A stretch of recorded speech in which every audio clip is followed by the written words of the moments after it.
Hello everyone. Good morning to all.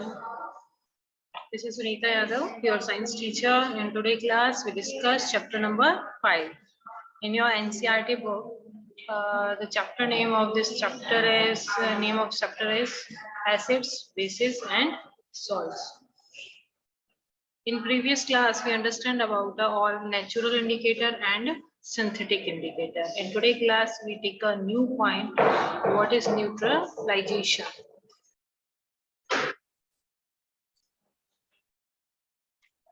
Okay, neutralization. What is neutralization reaction? The reaction between an acid and a base is known as a neutralization.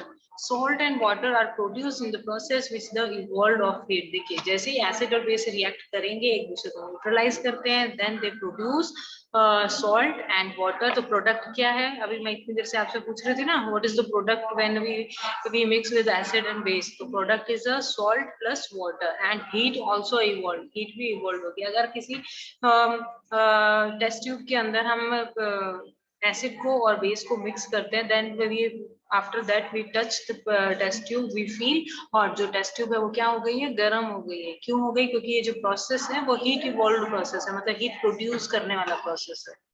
Okay, तो that's all about the neutralization reaction. Next question is neutralization in everyday life. How neutralization help us to in everyday life? First point is indigestion. और stomach contain hydrochloric acid. जो हमारा stomach होता है, उस stomach के अंदर कौन सा एसिड होता है बेटा? हाइड्रोक्लोरिक एसिड होता है, which help to digest our food. जो हमारे फूड को डाइजेस्ट करने में हेल्प करता है. Okay, as you have learned in chapter 2, but too much acid in the stomach. देखिए हमारे स्टमक में एसिड प्रेजेंट है जो फूड डाइजेशन में हेल्प कर रहा है, लेकिन समटाइम्स क्या होता है कि एसिड बॉडी में जितनी रिक्वायरमेंट नहीं होती उससे एक्सेस में सिक्रेट होने लग जाता है.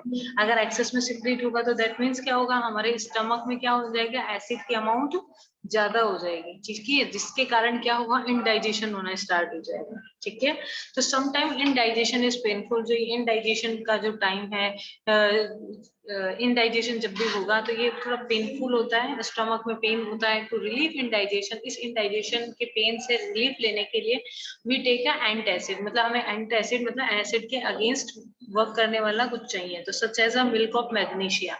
जैसे आप कई जने इनो लेते हैं, है ना. मिल्क ऑफ मैग्नीशिया एक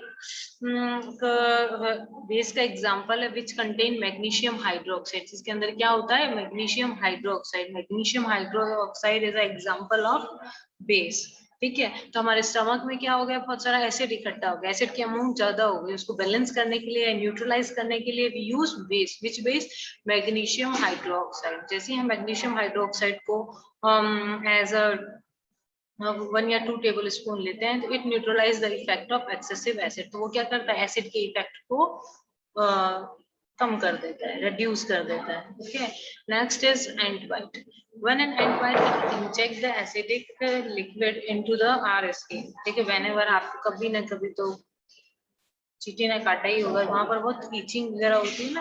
वो क्यों होती है? लेकिन जब भी इंसेक्ट जो है, सॉरी आंट जो है बाइट करती है, वो अपने माउथ के थ्रू आपकी बॉडी के अंदर फॉर्मिक एसिड को सिक्रेट कर देती है, इंजेक्ट कर देती है. ठीक है, तो effect of acid can be neutralize by. तो आपको उस ईचिंग को आपको स्टॉप करने के लिए आपको क्या करना पड़ेगा? Rubbing moist baking soda. तो आप क्या करेंगे? थोड़ा सा बेकिंग सोडा लेंगे, देन उसमें 1 and 2 ड्रॉप आपको वाटर की लेनी है और आप उस स्पेस पे अप्लाई करें. ठीक है, तो क्या होगा? जो फॉर्मिक एसिड हमारी बॉडी के अंदर गया उसको न्यूट्रलाइज कर देगा कौन? Baking soda. बेकिंग सोडा के अंदर क्या होता है? Sodium hydrogen carbonate is the example of base. ये किसका एग्जांपल है? बेस का एग्जांपल. ओके, तो उस एसिड को न्यूट्रलाइज करने का काम कौन कर रहा है यहाँ पर? Basic soda. तो यहाँ पर देखिए ऊपर इनडाइजेशन प्रोसेस था, तो स्टमक में एसिड बहुत ज्यादा हो गया, हमने मैग्नीशियम हाइड्रोक्साइड इनटेक कर लिया, तो वहां पर एसिड ने बेस को न्यूट्रलाइज, एसिड और बेस सॉरी बेस ने एसिड को न्यूट्रलाइज कर दिया. सेकंड में क्या हुआ? चींटी की फॉर्मिक एसिड हमारी बॉडी में इंजेक्ट हुआ, देन हमने बेकिंग सोडा से ऊपर रब कर लिया, तो So sodium hydrogen carbonate present in a baking soda, it neutralize the formic acid effect. Okay, next one is soil treatment. Excessive use of chemical fertilizer make the soil acidic. देखिए हम proper growth के लिए या crop production को increase करने के लिए we use most of the chemical fertilizers, बहुत सारे chemical fertilizers का use करते हैं. Okay, plant do not grow well when the soil is either too acidic. तो उन fertilizers को use करने के लिए करते हैं जब, तो कई बार सॉइल क्या हो जाती है, या तो ज्यादा एसिडिक हो जाते हैं या ज्यादा बेसिक हो जाते हैं, या तो उसमें कुछ ना कुछ एसिड होगा या उसमें कुछ बेस होगा.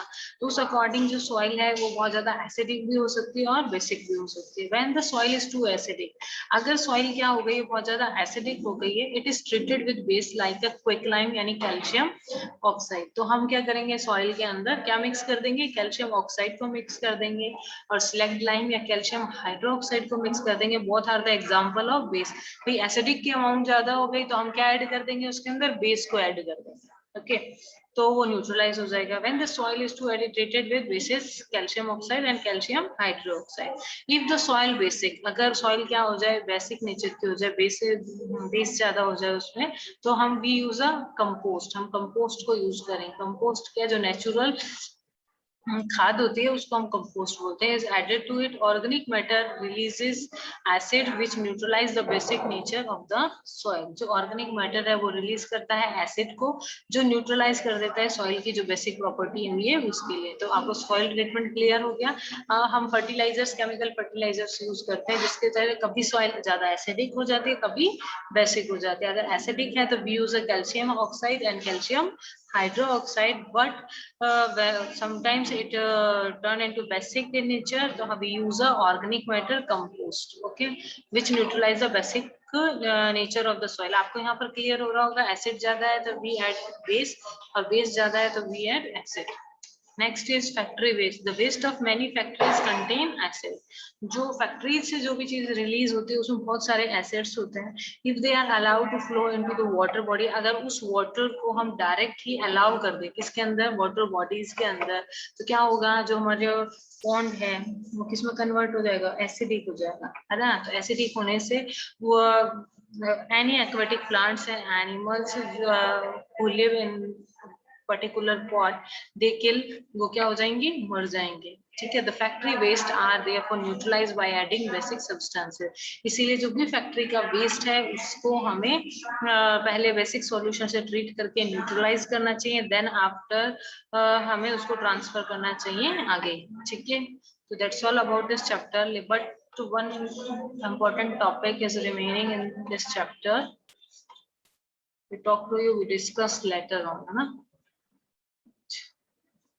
Yes, this one. Okay, now you understand what is acid and now you understand what is base. So you understand this table very well. Okay, so we this table come in your exam, one word question, name them questions. Okay, and tick the correct, maybe true false. Okay, तो किसी भी form में question पूछा जा सकता है. May be आपसे पूछ सकते हैं कि which acetic acid where it is found. So your answer is vinegar. Forming acid. Now we learned in previous topic antesting. Antesting के अंदर कौन सा एसिड होता है, फॉर्मिक एसिड. ठीक है. दोनों तरह से क्वेश्चन पूछ सकते हैं. विनेगर में which acid present, acetic acid. Acetic acid किसमें present, where it is found in vinegar. Okay, formic acid and next one is citric acid. Citrus fruits. Citrus fruits कौन से होते हैं बेटा, जूसी और खट्टे फ्रूट्स जो होते हैं ना, वो कौन से फ्रूट्स होंगे, citrus fruit होंगे, such as oranges, lemons, etc. Next is lactic acid present in a curd. Oxalic acid, spinach. Ascorbic acid, आंवला and citrus fruit. Ascorbic acid, vitamin C का other name क्या है बेटा, ascorbic acid. Next one is tartaric acid, tamarind, grapes, unripe mangoes, etc. Okay, so tartaric, tamarind, grapes, unripe mangoes, etc. Ascorbic acid, amla, citrus fruits. All the acids mentioned above occur in nature. Name the bases. Calcium hydroxide present in lime water. Ammonium hydroxide present in window cleaner. Window cleaner means choline और ये सब आते हैं ना, उनमें ammonium hydroxide होता है. Okay. Sodium hydroxide, potassium hydroxide present in so magnesium hydroxide present in milk of magnesia. अपन ने पढ़ा था ना कि इंडाइजेशन के अंदर हम क्या यूज करेंगे, मिल्क ऑफ मैग्नीशिया, जिसके अंदर क्या प्रेजेंट है मिल्क ऑफ मैग्नीशिया में, which base is present, magnesium hydroxide is present. Okay, so that's all about this chapter. I hope you all understand this chapter. Okay class, take care.